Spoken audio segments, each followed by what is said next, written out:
திண்டுக்கல் அருகே கைத்தறி பூங்கா திறப்பு விழாவில் மேடையிலேயே அமைச்சர் பெரியசாமியிடம் கூலி உயர்வு கேட்டு நெசவாளர்கள் கோரிக்கை வைத்ததால் பரபரப்பு ஏற்பட்டது. திண்டுக்கல் மாவட்டம் சின்னாளப்பட்டியில் சிறிய அளவிலான கைத்தறி பூங்கா திறப்பு விழாவை கதர்துறை இயக்குனர் தர்மேந்திர பிரதாப் யாதவ் தலைமையில் நடைபெற்றது. ஊரக வளர்ச்சித்துறை அமைச்சர் பெரியசாமி, கதர்நூல் மற்றும் கைத்தறித்துறை அமைச்சர் காந்தி ஆகியோர் சிறப்பு அழைப்பாளர்களாக கலந்து கொண்டு கைத்தறி பூங்காவினை திறந்து வைத்தனர்.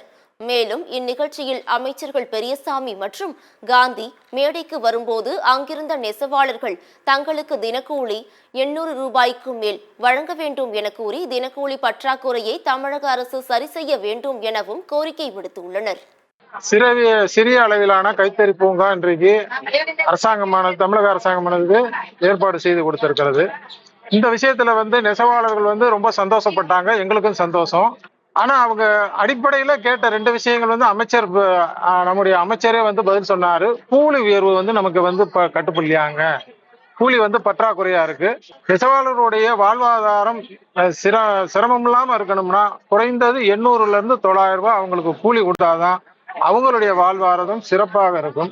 அதுக்கு இந்த அரசாங்கம் முயற்சி செய்யணுங்கிறது நாங்கள் கேட்டுக்கொள்கிறோம்.